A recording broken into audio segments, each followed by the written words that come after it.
Bonjour tout le monde. Hello everyone.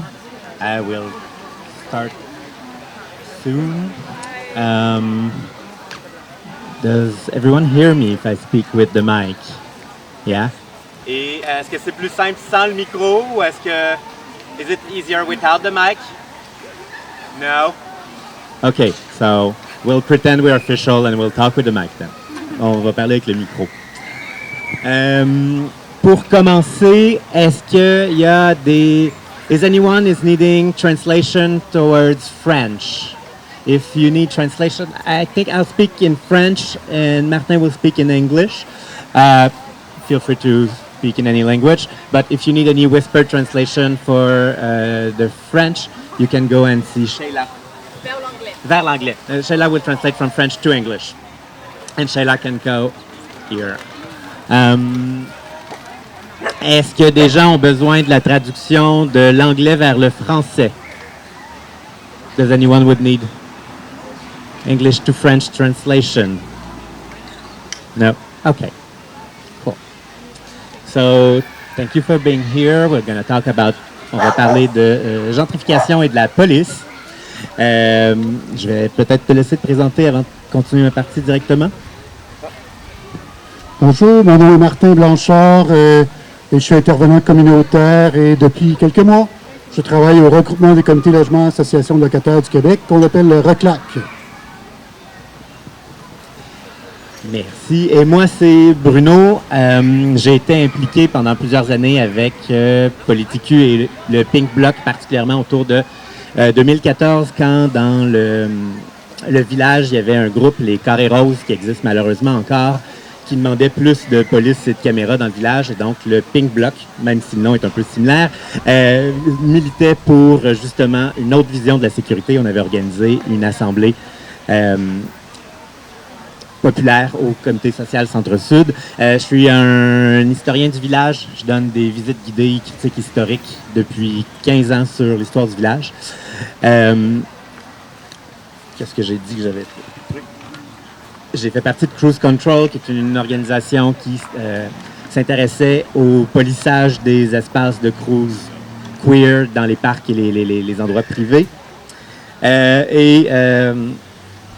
Si coming out quand même aussi un peu étrange à travers ce parcours de militantisme, je suis sur le conseil d'administration de la SDC du village. Ça semble étrange considérant les rôles des SDC des fois dans les polissages, mais je tiens à dire qu'au moment où je suis arrivé, la SDC avait publié un manifeste dans lequel il était très clair qu'il demandait que la Ville de Montréal et le gouvernement du Québec déploient des ressources spécialisées, abondantes, préventives et promptes à agir dès maintenant, et qu'un groupe de travail soit mis sur pied pour étudier les politiques de la Ville de Vancouver qui a retiré aux policiers les interventions sociales et de santé mentale et formulé une recommandation. Avec la pandémie, le manifeste a peut-être été un peu laissé de côté, puis là-dessus, un peu de mobilisation populaire ferait pas tort. Je vous dis ça comme ça de l'inside que de la mobilisation extrême ferait pas tort. Donc, c'est un peu dans cette partie-là que moi, je vais plus vous parler un peu de ce qui a été vécu sur la question de la gentrification et du rôle de la police dans le village. Puis Martin va plus pouvoir parler justement, Petite Patrie, plus largement avec les comités logements, qu'est-ce qui est vécu avec les locataires et du rôle de la police là-dessus. Petit contexte théorique, si ça vous va pour commencer. Dans les théories de la gentrification classique, on dit souvent que la gentrification, c'est des gens des classes populaires qui arrivent, pas des classes populaires, des classes moyennes qui arrivent, viennent acheter dans des quartiers populaires et tranquillement, les populations qui étaient là à la base se font repousser. Les gays sont souvent associés à cette phase de gentrification-là, comme les artistes également arrivent dans des quartiers, c'est pas cher, il y a de l'espace et on tasse les choses, les gens. Même si on peut remettre un peu en question là, des fois les stéréotypes que les gays sont tous des gens très riches qui viennent embourgeoiser les villes parce que les statistiques, malgré le tourisme rose qui veut faire à croire que les gays, ce sont tous des modèles, un couple sans enfants, et donc il y a des gros salaires. Les statistiques montrent quand même que les gays sont encore moins riches. C'est aussi parce que les gays, les artistes, face à l'homophobie, pouvaient s'installer dans des quartiers moins chers, que c'était plus facile. Mais aujourd'hui, on n'est plus, si on regarde le village, on n'est plus juste dans une phase de gentrification classique qui se passe sur des années et des années. Gail Rubin, qui s'est beaucoup intéressé justement aux espaces gays comme à San Francisco et à New York, a fait des recherches et disait, ben aujourd'hui, en fait, pour qu'on puisse, là où il y avait anciennement des bars gays dans le Castro et compagnie, maintenant c'est rendu des grosses tours avec des Starbucks. Pour pouvoir construire des grosses tours, c'est plus juste de la gentrification classique où là, tu as des propriétaires de classe moyenne qui arrivent, qui achètent. Ça prend la complicité de la ville pour être capable de rebâtir ces nouvelles tours à condos. Le village l'a vu avec la construction du complexe Le Bourbon, là où il y avait le mythique Club Sandwich, qui ont même essayé de faire du pinkwashing en disant « Ah, on va laisser de la place pour des groupes communautaires, on va faire venir le centre communautaire, on va lui laisser le 2e étage et compagnie. » Le centre communautaire LGBT ayant dû se dissocier, fait comme non, c'est pas vrai, ils nous donnent pas des bonnes conditions, ça vaut pas la peine pour nous de déménager là. Et c'était un peu la raison pourquoi le Bourbon essayait d'obtenir des permis pour dépasser les règles de hauteur de construction. Donc, on a comme eu cette phase-là de village, si on peut dire, de gentrification plus classique, de transformation d'espace pauvre en espace plus classe moyenne et maintenant une nouvelle hyper-gentrification dont il reste encore à étudier les façons de faire, mais qui procède aussi avec la police comme agent d'intervention. Juste pour faire un petit historique sur le village. Le village était à la base un quartier ouvrier francophone. Je parle vraiment au début du 20e siècle, avec justement, c'est parce que c'était un quartier ouvrier pauvre, désindustrialisé, que ça a permis en fait qu'on en détruise une partie pour construire tant l'autoroute Ville-Marie, Radio-Canada, l'UQAM, etc., etc. C'était un quartier où ça coûtait pas cher, où les gens pouvaient s'installer, dont les gays, à travers la population locale. Et ce, même si à l'époque, quand les gays se sont installés dans le village autour des années 80, c'était pas un endroit sécuritaire. Il y avait des descentes policières fréquentes. Il y avait des tueurs en série, dont il y a tout un podcast de Radio-Canada qui a parlé. Il y avait le néonazisme également. Donc la police n'était pas du bord des gays à l'époque. Il y a eu un tournant dans les années 90 qui a forcé la police à changer ses pratiques, notamment avec un événement, le Sex Garage, qui était une grosse protestation qui a mené à la création du défilé comme on le connaît aujourd'hui. Et c'est à partir de ces moments-là que la police commence à changer ses pratiques, que Montréal commence à reconnaître le village à l'international et que ça devient un endroit touristique et que là, tout d'un coup, il y a un plus grand polissage qui se fait. On le remarque en 2006. Je vais un peu vite. Est-ce que ça va? Do people follow? Yes, for you, slowly. Parfait, désolé. I know I'm stressed out. Et donc, en 2006, les Hot Games arrivent, l'équivalent un peu des Jeux olympiques gays. Et les Hot Games décident d'installer leur quartier général au Square Vigée.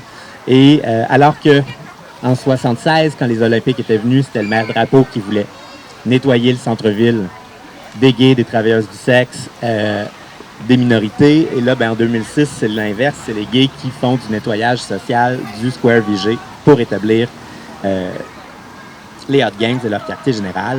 Tranquillement, la police commence à mettre en place des tables de concertation avec la communauté, en même temps qu'il y a le nettoyage de la place des Arts, qui repousse les itinérants un peu partout. Avec les rénovations dans le village, par exemple, les rénovations du parc Serge Garand, on se retrouve derrière le métro Baudry.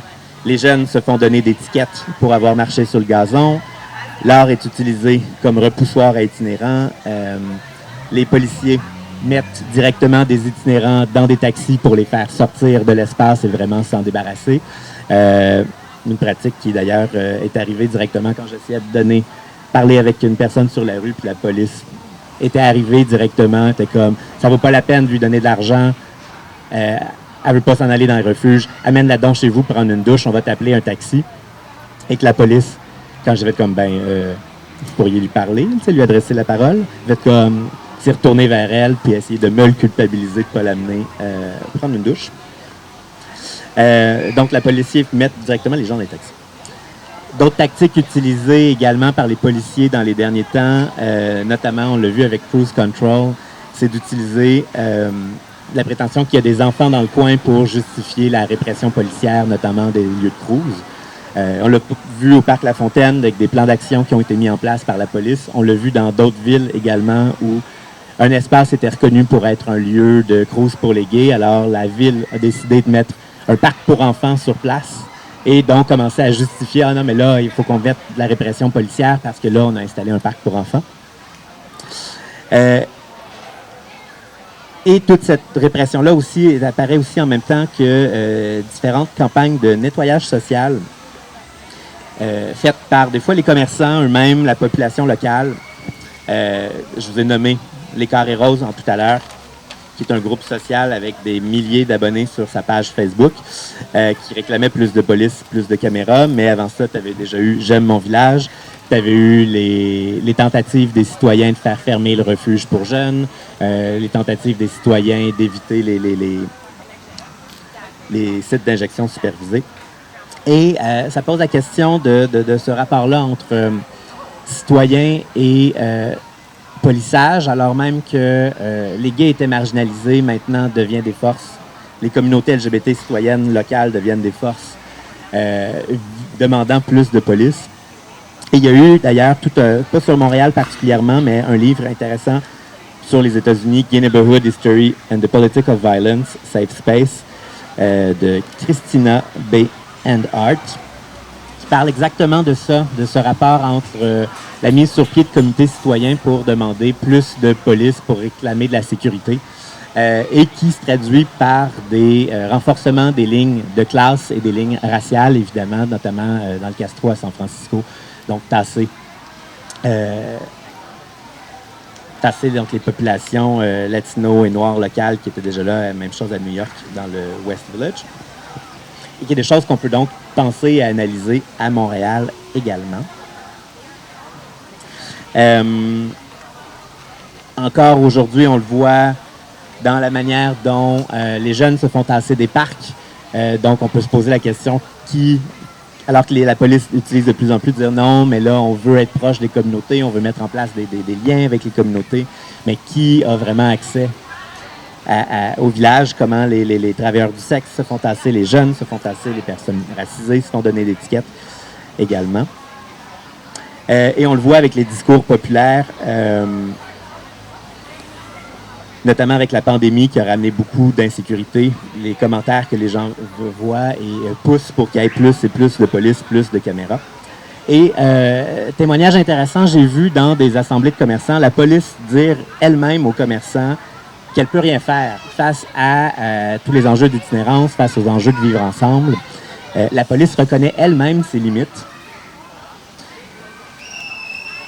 Et pour avoir vu aussi les difficultés vécues par les commerçants qui cherchent des solutions à ce qu'ils vivent. C'est rare que je fais la défense des commerçants, mais les commerçants ont essayé de se tourner vers plein d'institutions publiques, puis aucune institution publique a été capable de leur donner d'autres solutions. Et donc, c'est tourné vers la police, vers les agences privées.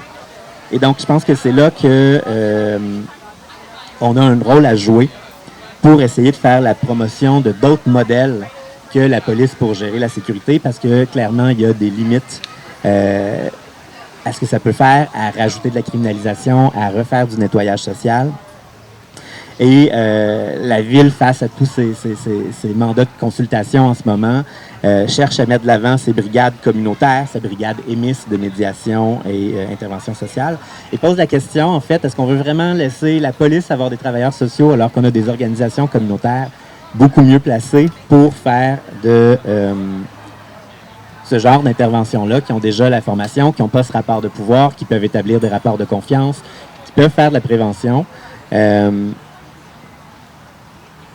Donc là-dessus, c'est ce que je voulais dire. Donc la police, dans la Ville, même les institutions, se tournent vers la police pour tranquillement se mettre à faire du travail social, ce qui est un non-sens et risque de renforcer son rôle donc de gentrificateur, parce que va pouvoir faire le choix de dire toi on te tasse, toi on te tasse pas parce qu'on est capable d'intervenir avec toi, toi tu acceptes de collaborer, toi tu collabores pas. Merci. Et donc ça va être un des prochains défis en fait là, de protester aussi contre cette on veut qu'il y ait plus de gens avec des approches de réduction des droits, des méfaits, mais est-ce qu'on veut que ce soit la police qui soit nos travailleurs sociaux? Je pense que c'est une des prochaines discussions à avoir, notamment au sein du village, notamment dans un contexte où le village, comme je vous dis, est en pleine restructuration, va avoir entre 15 et 25 000 personnes qui vont débarquer dans le quartier. Ça va changer sa face. Le village lui-même, en fait, comme espace de liberté pour les minorités sexuelles et de genre, est menacé par ce nouveau flot de gens riches qui vont débarquer avec des condos dans un enjeu d'une ville au loyer inabordable. Donc, ça, c'est en ce moment, une des luttes qui est à mener là-dessus, c'est donc de travailler justement sur cette question du logement abordable, entre autres, pour faciliter dans un quartier avec une population itinérante hyper importante, plutôt que de vouloir les retasser en disant non, on les veut pas ici. Voilà. Merci. I will talk in English. Is it okay with everyone? Okay. I will try to be as short as I can be because I want to have a discussion here on my basic assumption, which is that police agents are agents of change that facilitate gentrification. And I will use one case study in their daily work. But maybe you will say like, duh. But if you say duh, then I would like you to bring examples that will nourish this idea that I have. So I will use a metaphor to help bring out my idea. Is when I was in Montreal at the beginning of the 90s, I saw cars, when the yellow light was coming at the traffic lights, cars would accelerate while the yellow light, you're supposed to slow down. And you would see police at the corner not acting when cars were accelerating. And then after, drivers understood that they can do it, so they would pass the red lights, and still the cops wouldn't do anything. And now, at most intersection, we have a 2-3 seconds delay when the lights change, so that the drivers can have 2 or 3 more seconds to pass on the red lights. So this is my idea, is that cops make certain decisions and people react to those decisions. And with that idea, I would say that in gentrification, in advancing gentrification, cops are encouraging people who will do certain types of things that will gentrify a neighborhood. So this is my idea. I will start with something that happened in 2014, Co-op sur Généreux, around 2014. There was a co-op sur Généreux, it's a kind of a commune people that got kicked out because there was a new owner, a super gentrifier that bought Theatre La Tulipe and that closed everything around. So, and he just kicked out the tenants with the help of the police. The police came and threw the tenants' possession on the streets, which is totally illegal. It's the equivalent of you're a pedestrian, you cross the green light, you get hit by the car, and you get jailed because you were in the passageway of the car and you were in your right. So we talked to the police. We said, this is not acceptable. By the way, I worked in a housing committee at that time, and now I'm at the Quebec Coalition of Housing Committees. So we talked to the police, and we got years and years of delays and reunions and discussions. And finally, in 2018, I think, we had a protocol that the police agreed not to help landlords who kick their tenants out, because landlords have no rights in kicking their tenants out. You need an order from the court. And when you have an order from the court, you cannot kick them out. There has to be a bailiff that comes accompanied by the police. So nobody can kick out a tenant. There has to be an order from the court, and it's a sheriff, a bailiff, that will come and take the possessions of the tenant and put them on the street. This is the only legal way that a tenant has to be taken out of his apartment. So the police agreed, said, okay, yeah, we're not going to intervene, and we're going to stop landlords from doing that. So they had a protocol in 2018. And then came the pandemic, and at that time, the police, the police head to which we were talking said, well, because of the pandemic, we're not going to intervene at all in no cases, which means that if a landlord comes and throws the possession on the streets, then the police will not intervene, even if it's totally illegal. But because of the pandemic, we couldn't